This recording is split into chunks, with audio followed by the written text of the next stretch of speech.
ಬಾಣಂತಿಯರು ಮಕ್ಕಳು ಮಾಸ್ಕ್ ಹಾಕೋದು ಉತ್ತಮ. ಹಿರಿಯರು, ಇಮ್ಯುನಿಟಿ ಪವರ್ ಕಮ್ಮಿ ಇರುವವರು ಕೂಡ ಮಾಸ್ಕ್ ಧರಿಸಬೇಕಾಗುತ್ತೆ. ಜನಸಂದಣಿ ಪ್ರದೇಶದಲ್ಲಿ ಮಾಸ್ಕ್ ಅನ್ನು ಧರಿಸುವುದು ಉತ್ತಮ ಎಂಬ ಸಲಹೆಯನ್ನು ಈಗಾಗಲೇ ಕೊಡಲಾಗ್ತಿದ್ದು ಆರೋಗ್ಯ ಇಲಾಖೆಯಿಂದ. ಕೊರೋನಾ ತಡೆಗೆ ಮುಂಜಾಗ್ರತಾ ಕ್ರಮ ಅಂದರೆ ಅದೇನೆ, ಸೋಷಿಯಲ್ ಡಿಸ್ಟೆನ್ಸ್ ಅನ್ನು ಮೇಂಟೈನ್ ಮಾಡೋದು ಮತ್ತು ಮಾಸ್ಕ್ ಅನ್ನು ಹಾಕೋದು, ಜನಸಂದಣಿ ಇರುವಂತಹ ಪ್ರದೇಶಗಳಲ್ಲಿ ಹೋಗದೇ ಇರುವಂಥದ್ದು. ಸೊ ಅದರ ಸಲುವಾಗಿ ಈಗ ಮಾಸ್ಕನ್ನು ಕಡ್ಡಾಯ ಮಾಡ್ತಿಲ್ಲ, ಯಾಕಂದರೆ ಅಂತಹ ಸೀರಿಯಸ್ ಕೇಸಸ್ ಇದೆ ಅಂತ ಇಲ್ಲ, ಯಾಕಂದರೆ ICU ದಾಖಲಾತಿಗಳ ಪ್ರಮಾಣನೂ ಏನಿಲ್ಲ. ಹೀಗಾಗಿ ಮಾಸ್ಕನ್ನು ಹಾಕೊಳ್ಳಿ. ಸ್ಪೆಷಲಿ ಹಿರಿಯ ನಾಗರಿಕರು, ಗರ್ಭಿಣಿಯರು ಮತ್ತು ವಯೋಸಹಜ ಕಾಯಿಲೆಗಳಿಂದ ಬಳಲ್ತಾ ಇರೋರು, ಇಂಥವರು ಮಾಸ್ಕನ್ನು ಹಾಕ್ಕೊಂಡ್ರೆ ನಿಮ್ಮ ಮೇಲೆ ಯಾರಿಗಾದರೂ, ನಿಮ್ಮ ಅಕ್ಕಪಕ್ಕದಲ್ಲಿರೋರಿಗೆ ಕೊರೋನಾ ಬಂದಿದ್ರೂ ಕೂಡ ನಿಮ್ಮ ಮೇಲಾಗುವಂತಹ ಪರಿಣಾಮಗಳನ್ನು ತಡಿಬಹುದು ಅನ್ನುವಂತಹ ಸಲಹೆ.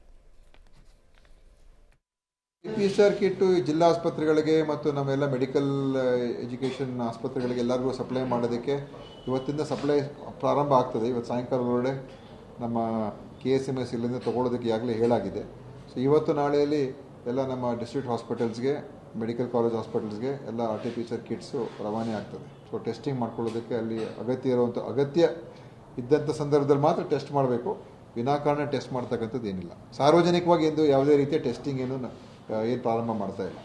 RT-PCR ಕಿಟ್ ಜಿಲ್ಲಾ ಆಸ್ಪತ್ರೆಗಳಿಗೆ ಮತ್ತು ನಮ್ಮೆಲ್ಲ ಮೆಡಿಕಲ್ ಎಜುಕೇಷನ್ ಆಸ್ಪತ್ರೆಗಳಿಗೆ ಎಲ್ಲರಿಗೂ ಸಪ್ಲೈ ಮಾಡೋದಕ್ಕೆ ಇವತ್ತಿಂದ ಸಪ್ಲೈ ಪ್ರಾರಂಭ ಆಗ್ತದೆ. ಇವತ್ತು ಸಾಯಂಕಾಲದೊಳಗಡೆ ನಮ್ಮ KSMS ಇಲ್ಲಿಂದ ತೊಗೊಳೋದಕ್ಕೆ ಈಗಾಗಲೇ ಹೇಳಾಗಿದೆ.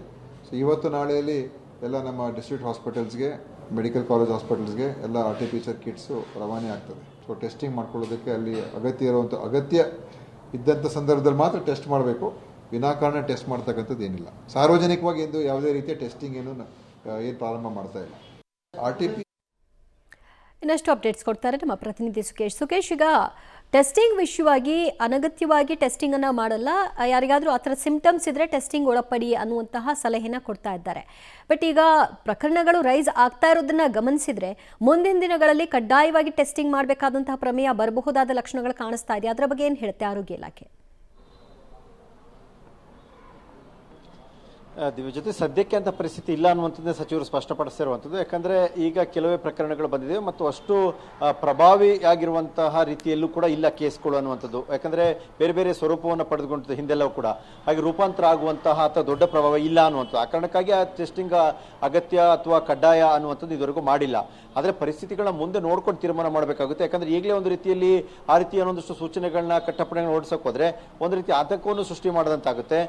ಜೊತೆಗೆ ಜನರಲ್ಲೂ ಕೂಡ ಒಂದು ರೀತಿಯ ಭಯ ಶುರು ಆಗ್ಬೋದು. ಆದರೆ ಸದ್ಯದ ಪರಿಸ್ಥಿತಿಗೆ ತಕ್ಕಂತೆ ಹೊಂದಿಕೊಂಡು ಹೋಗುವ ಅನಿವಾರ್ಯತೆ ಇದೆ ಅನ್ನುವಂಥ ಕಾರಣಕ್ಕಾಗಿ ಕಡ್ಡಾಯವಾಗಿ ಟೆಸ್ಟಿಂಗ್ ವಿಚಾರವೂ ಬಂದಿಲ್ಲ, ಮಾಸ್ಕ್ ವಿಚಾರವೂ ಕೂಡ ಇಲ್ಲ.